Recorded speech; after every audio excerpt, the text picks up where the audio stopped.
আসসালামু আলাইকুম ওয়া রাহমাতুল্লাহ। বাংলাদেশের ত্রয়োদশ জাতীয় সংসদ নির্বাচনের ২ দিন পরে আজকে ১০ তারিখ, ১১ তারিখ, ১২ তারিখে সকাল ৮টা থেকে ভোট গ্রহণ শুরু হবে। সুতরাং ভোট যদি সুষ্ঠু হয়, নির্বাচন যদি সুষ্ঠু হয়, কোনো রকম কারচুপি যদি না হয় এবং কোথাও যদি গণনাতে রিটার্নিং অফিসারের অফিসে অথবা নির্বাচন কমিশনে কোথাও যদি কোনো রকমের কারচুপি না হয়, তাহলে ভোটারগণ আওয়ামী লীগের অনুপস্থিতিতে যে নির্বাচন হচ্ছে সেখানে হয়তো আওয়ামী ভোটাররাই খুব বড় একটা প্রভাব করতে পারে এবং আলটিমেটলি বাংলাদেশের ঐতিহাসিক একটা নির্বাচন হতে পারে।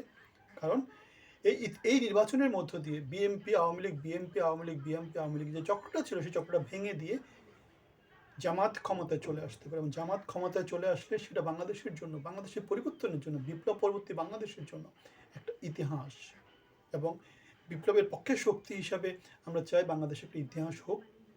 জামাত শিবির বাংলাদেশের তরুণ সমাজের প্রতিনিধি হিসাবে, যোগ্য ২৪-এর আন্দোলনের প্রতিনিধি হিসাবে, সুশীল সমাজের অংশী হিসাবে, লুটপাটকারী ঋণ খেলাপিদের বিরুদ্ধে শক্তি হিসাবে আমরা চাই বাংলাদেশে তারা এই নির্বাচনের মধ্য দিয়ে ক্ষমতায় আসুক এবং বাংলাদেশে একটি ইতিহাস তৈরি করার পথে নিয়ে যাক।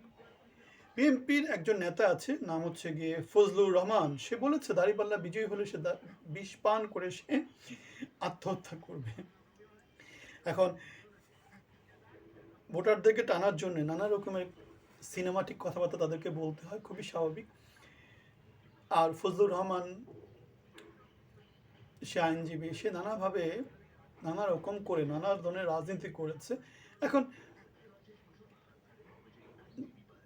তার যে যোগ্যতা সে অনুসারে সে কথাবার্তা বলবে। বিষ পান করে মরে যাব, একটা কবিতা আছে। কবিতাটা কি? আমি যদি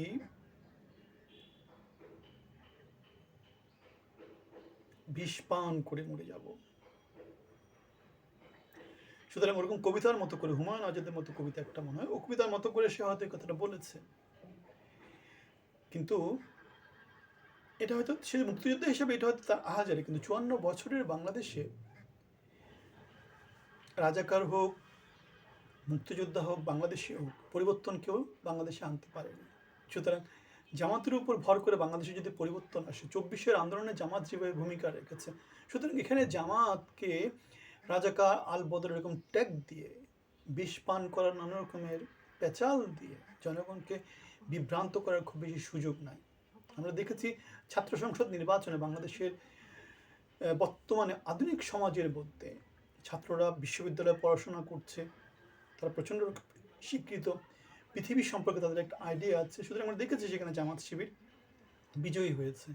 এখন শিক্ষিত সমাজে জামাত শিবিরের যেরকম অ্যাকসেপ্টেন্সি ফজলুর রহমানের কথার মধ্য দিয়ে সেটা আমরা দেখতে পাই যে নিতান্তই একটা মানে বলার জন্য বলা, মানে প্রোপাগান্ডা টাইপের কিছু একটা, এমন ধরনের কথাবার্তা সে বলছে।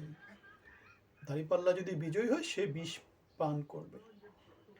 তাহলে বাংলাদেশের সুশীল সমাজের বড় একটা অংশ, তরুণ সমাজের বড় একটা অংশ জামাত শিবিরকে তাদের কার্যক্রমের জন্য, বাকিরা সবাই ব্যর্থ হয়েছে, ব্যর্থদেরকে পরিহার করার জন্য ক্ষমতায় আনতে চাচ্ছে, যোগ্যদেরকে ক্ষমতায় আনতে চাচ্ছে। ফজলুর রহমান তার তো বয়স অনেক হয়েছে, আর কয় বছর বাঁচবে? সে কি করেছে? ৫৪ বছরের বাংলাদেশে পরিবর্তন কোথায় আমরা দেখতে পাই না। সভ্য সুশীলের শাসন বাংলাদেশে প্রতিষ্ঠিত হয়েছে, সেটা আমরা দেখতে পাই না। সুতরাং জামাত যদি নতুন কিছু বাংলাদেশকে দিতে পারে, কেন তারা নয়? কেন তাদেরকে আমরা ভোট দিব না? আমরা যোগ্যদেরকে ভোট দিব, কোনো মার্কায় ভোট দিব না। আমরা দাঁড়িপাল্লাকে ভোট দিব যদি দাঁড়িপাল্লার মার্কা যদি সৎ হয়, যদি দাঁড়িপাল্লার মার্কা যদি আমাদেরকে সুন্দরভাবে শাসন করতে পারে, আমাদেরকে যদি পথ দেখাতে পারে উন্নয়নের পথে।